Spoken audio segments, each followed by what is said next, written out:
Versus McDonald, D15518905D and T16170957T. The plaintiff is present, defendant is not. Counsel, your appearances for the record. Russell Collings, bar number 11363, on behalf of plaintiff, who is present. Marquis is appearing on behalf of the defendant, bar number 6460. He's incarcerated in the city jail, Judge. All right, this is Dad's motion to suspend child support and for attorney's fees. Mom filed an opposition and counter motion for sole legal and sole physical custody. She already had a seat. Everyone can have a seat. Counsel, it's your motion to suspend. What statutory authority do you think I have to suspend child support altogether rather than reduce it? Well, I understand, Judge. I mean, I was asking for the moon and hoping that I could get. I mean, I have had it actually occur in child support enforcement court. I understand. I just don't think I have authority to suspend it wholly. I'll take $100 a month. Based on the circumstances. Now, I believe there's been a change of circumstances greater than 20%. That would require me to modify support. That being said, it would be set at the mandatory minimum, $200. Right. $100 for each child. That would be fine, Judge. Okay. Thank you. Counsel, as to your opposition and counter... Well, that would be dated back to the date that I filed my motion, yes. Please. And your counter motion, not dated back to the date of incarceration, no, but dated back to the date of your motion. March 7th, I believe, so he would be covered for March. Yes. Counsel, as to your counter motion for sole legal and sole physical custody, go ahead. Yeah, Your Honor, could we address the child support as well? Sure. Tell me why you don't think there's a change of circumstances. Well, we do believe there's a change in circumstances, but we also believe that, pursuant to the case Sanders v. State, that Michael McDonald can be considered voluntarily unemployed or underemployed due to his domestic violence charge that got him incarcerated in this case. The Sanders case took into account several cases. There are several cases they looked at that said it's incarceration for whatever reason precludes a person from seeking a modification. There were other cases that the court looked at that said it was an issue that the court could look at, and the incarceration is a proponent that the court could look at if they chose to modify or not, and then it looks into what the charges are, what they're incarcerated for, and in this case, it's not like he's incarcerated for failure to pay parking tickets or for drug charges. This is an actual domestic violence charge that was done in front of the children that got him incarcerated, and we feel that by reducing his child support on those grounds that it's giving him a benefit for a crime that he committed. We think that the child support should stay as ordered and should continue to accrue, that he will have to pay back when he gets released and can find a job. And I take that into consideration. I understand your argument. I am going to reduce it and find that there was a change in circumstances. I certainly accept and find totally reasonable that perhaps he created those circumstances, but that it'll be set at the $200 mandatory minimum. Now, certainly child support is modifiable in either direction. So when he was released and he finds new employment, that's a change that we'll make when he becomes employed. Okay. So it goes both ways. Can we at least have it in the order that he has to report what I'm going to every do 6 months so that the burden isn't placed on my I don't think that it's I don't want him to report every 6 months. What I think is appropriate, and I think Mr. Procopius will acknowledge that when he's released, certainly he'll be looking for a job, that it's not his intention to stay unemployed, and that when his employment changes, when he receives a job, he'll notify the plaintiff's counsel in writing, and when he has a pay stub, so probably 2 weeks or 30 days after he has a job and he gets his first pay stub, he'll supply that to counsel for plaintiff. And from there, counsel, you two can try to work out what, you certainly know what the calculation would be. You can try to work it out short of my involvement. Absolutely, Your Honor. All right, counsel, as to your motion for sole custody. Your Honor, we were here several months ago on it was on defendant's motion to modify, and we included in that motion a request for sole and physical, and at that time that hearing was heard in chambers. An order was issued saying that the court would take under advisement our counter motion, but it was a little unclear if it was just the the counter motion for fees and costs for having to oppose the motion, or if it also included sole physical custody.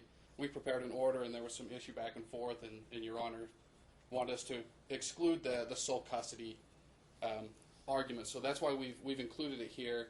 We believe there has been a substantial change in circumstances affecting. Tell me what it is.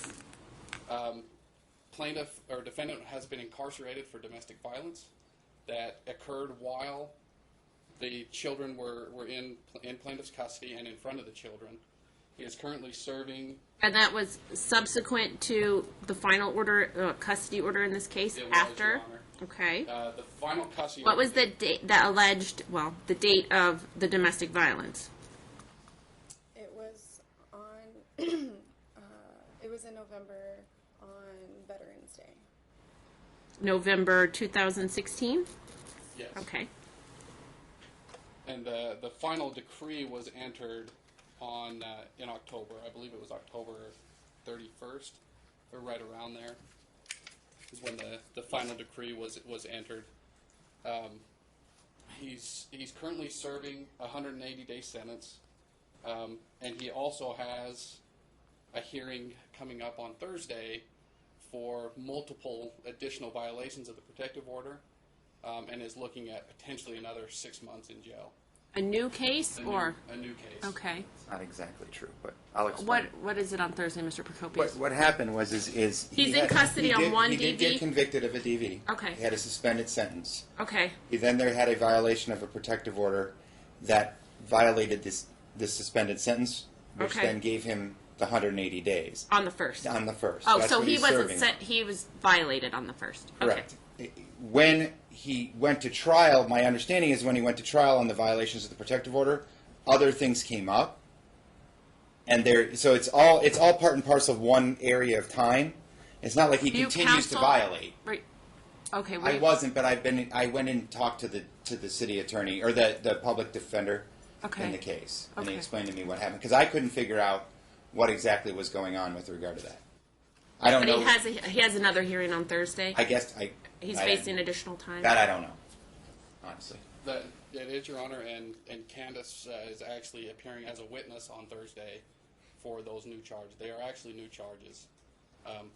And from what a domestic violence advocate has advised Candace is he's looking at additional 6 months for these new violations.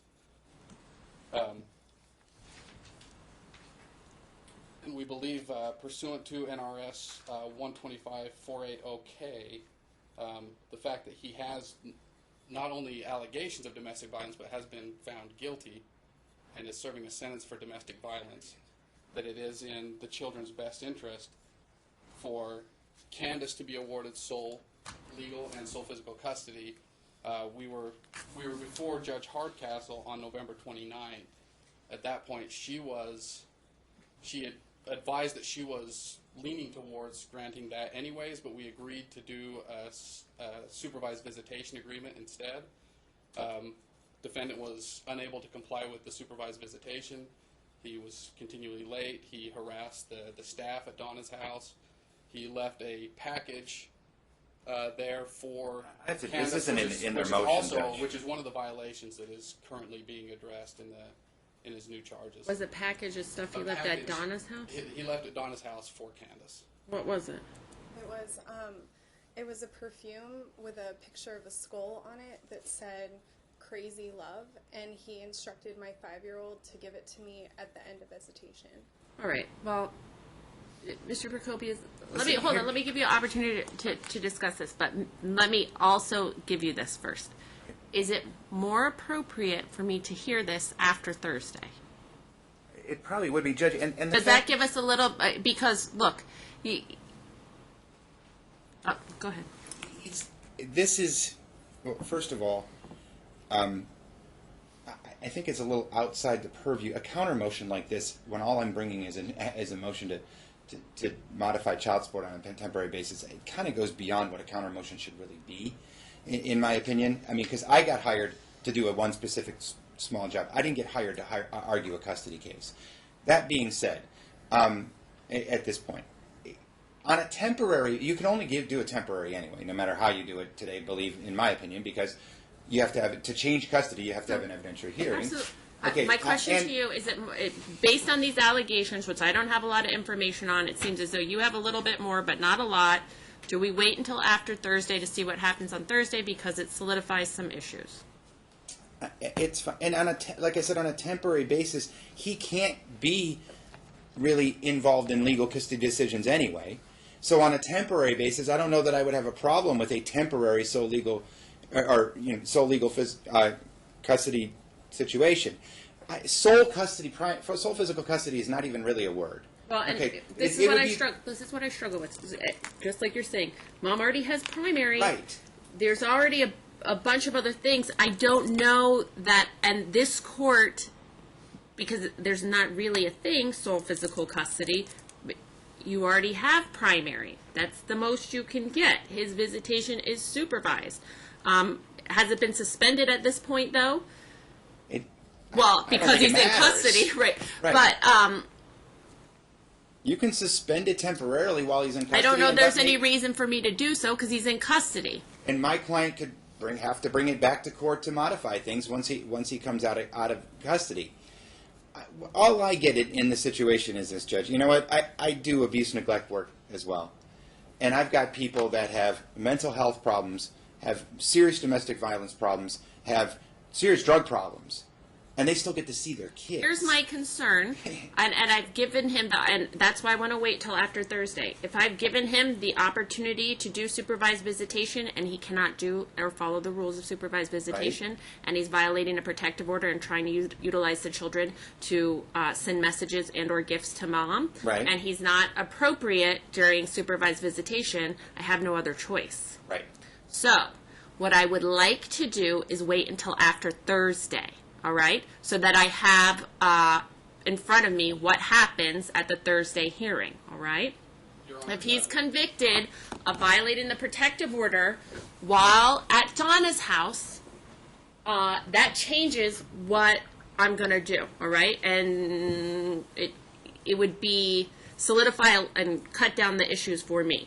That being said, Mom already has primary physical custody. I think temporarily, because he's in custody, Mom needs to have sole legal custody. So I'll grant that in part on a temporary basis. Any visitation, supervised visitation that he has is certainly suspended by virtue of the fact that he's incarcerated. When he is released, he can make a motion to start back supervised visitation. I would certainly take into consideration at that time his ability or inability to conduct himself appropriately pursuant to the rules and the orders of this court during supervised visitation. Anything else, Counsel? Yes, Your Honor. I have a couple letters that Michael has written to the children since being incarcerated. These letters contain very, very inappropriate things that should never be discussed with children. And it's what gives us the greatest concern of why he shouldn't even have supervised visitation, even when he gets out, until he can.